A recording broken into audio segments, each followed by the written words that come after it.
Hello there, it's Samantha. It feels so weird to be sitting here filming again. It's been a really long time since I've sat down and filmed a video. I don't think I've actually sat down to film a video since October, so it's been a minute. I've just been really busy this semester. If you watched my vlog, I did a reading vlog, although it wasn't a reading vlog because I haven't really been reading. But I did a vlog, and then also I did a November and October wrap up, which were both really messy. They were not very good, but I thought, you know, it was a good way to update you on what's been going on. I explain everything, but basically this semester has just been kind of killing me. I've been in a reading slump because I had to do a literature module this semester, so yeah, I've been doing that, and I've had to read 4 books for that. Basically, the required reading has just put me in a massive reading slump. Also, I'm living in a house this year instead of in halls, so when I lived in halls, like, I didn't spend that much time with my flatmates. Like, I did spend quite a bit of time with them, but not as much as I do now, because now we all sit down and watch TV together most of the time, so I just don't read that much, which is a real shame because I miss reading and I really want to get back into it. And there's so many books that I want to read. Also, I apologize, I'm sick again. I'm always sick. I was sick in the last video I did, I swear. But yeah, I always get sick. So I'm sick again, so apologize. I apologize if I sound a bit nasally. It's just, it's illness. Anyway, yes, today I'm coming to you with one of my end of the year videos. I think there are gonna be 3 videos in this end of the year series, but last year I was really late to the game and they all came out like right at the end of December, so this year I'm starting a little bit earlier. So today I'm going to talk to you all about the worst books of 2018 or the most disappointing. By the way, when I say of 2018, I don't necessarily mean that they were published this year, just that I read them this year. So far I've read 46 books this year, and I have 5 books to talk about which were the worst or most disappointing. So I feel like that's quite good that there were only 5 books that I really truly disliked immensely. And I'm hoping to maybe get my number up to 50 by the end of the year, but that's 4 books in the next like 3 weeks, and I just don't know if it's gonna happen, but I'm crossing my fingers. There is an order to this from like least disappointing to most disappointing. So I think I gave all of these books 2 stars or some variation, like either 2.5 or 1.5. Like, they were all really low rated for me. The fact that these books got 2 stars means that there was something seriously wrong with them, in my opinion. So the first book on my list is a more recent read, and that was Milk and Honey by Rupi Kaur. This book was really disappointing to me because I just heard so much hype, and I've only ever read 2 poetry books now, and that was the second one. And the first one I read was amazing. It was The Sweetest Kind of Poison by Katie Weismer, aka Kate's Book Date.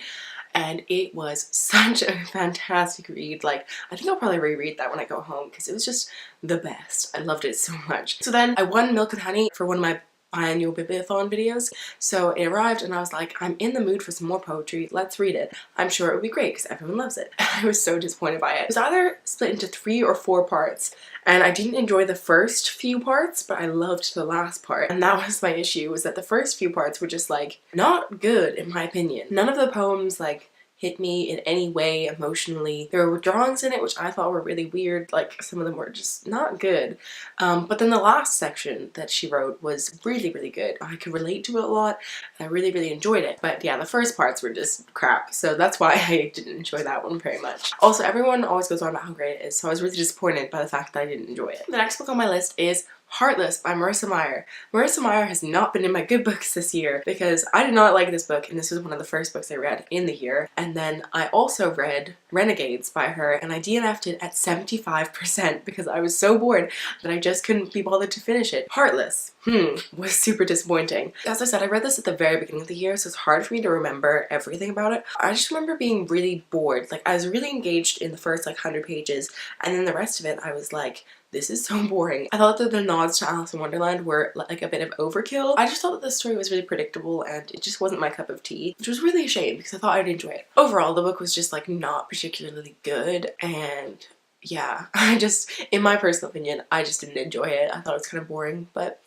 oh well. I think Marissa Meyer's writing style might just not be for me personally. The next book on my list was actually the very first book that I read this year, and that was Genuine Fraud by E. Lockhart. I absolutely loved We Were Liars when I read it, but Genuine Fraud was just a weird mess of a book. As I said, it was my first book of the year and it was super disappointing, but that's fine. I still had a good reading year overall. It didn't set the tone for the year. But this book follows our main character. I forgot what her name is, but basically she like assumes the identity of her friend, and it was really weird. The only like really good thing about this book was the fact that it was told in a really interesting way, where we started on the penultimate chapter and then we went backwards in time, back to the first chapter, and then we had the last chapter. So that was like a really interesting way of telling it and developing the story. But the problem was that I just didn't understand the character's motivations. Like, I don't understand why she did the things she did, and I thought it was really weirdly developed, and just, yeah, overall, it was just a weird book. Coming in at number 2 on my most disappointing reads of the year list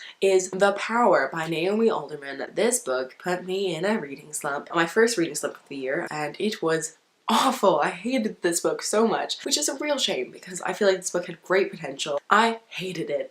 Oh my god, I hated it so much. It was like super boring. It was really weird. It was really gross at times. On to my most disappointing read of the year. If anyone would like to take a guess, pause the video now. Type your guess in down below. It is the one rant review video that I made this year. My most disappointing read of the year was, in fact, A Court of Frost and Starlight by Sarah J. Maas. The most pointless book in the world, if for some reason you don't know. This is a little novella, but it's like 200 pages long, about nothing, basically. It follows our characters from the A Court of Thorns and Roses trilogy after the events of the 3rd book, and it's just around like the winter solstice, so it's basically Christmas time, and it just follows that, and it's so pointless and so boring. The sex scenes are disgustingly, like, they're just disgusting. They're not enjoyable to read at all. I was like, ew. Reese becomes this whole other character who's just the worst, and yeah, none of the characters felt like they did in the whole of the trilogy. They felt like brand new, weird characters who just didn't work. So yeah, I have so much more that I could say about this book, but the main problem is nothing happened. The whole book was them like shopping for Christmas presents, or not Christmas, but winter solstice presents. It was just horrific. If you want to hear more of my thoughts, I do have a rant review already up on my channel, as I said, so I will link it down below. It does have spoilers though, but I mean, there's nothing really to spoil. If you are interested, I'll link it down below and you can go and check it out. But overall, it just sucked. It was so bad. I think I gave it 2 stars, but it's really like a 1.5. It was just garbage. I hope those characters are just done with, because I cannot be bothered to read any more about Reese and Feyre because I give no shits at this point. Anyway, so those were my 5 most disappointing books of the year. Please let me know what books disappointed you this year. Don't worry, we will have a positive spin of this video. I am doing my favorites video next, but yes, those were the most disappointing or the worst books of 2018. Truly terrible, in my opinion. Let me know if you disagree with me though. I love to talk about contrasting opinions as well as people who agree. Like, it's fine. It doesn't matter. I'm sorry if I hated your favorite book, but it's cool. But that is going to be all for today's video. Sorry again that I've been gone for so long, but I'm going to be pre-filming a couple of videos, so hopefully I'll have all of my end of the year stuff up. But yes, anyway, that is going to all for today's video, so I hope you liked it. If you did, please get a thumbs up. If you're new here, feel free to subscribe down below, and hopefully I'll have some more videos up for you very soon. So yes. But I have to go because I actually have to go to class now. So I'll talk to you later. Bye.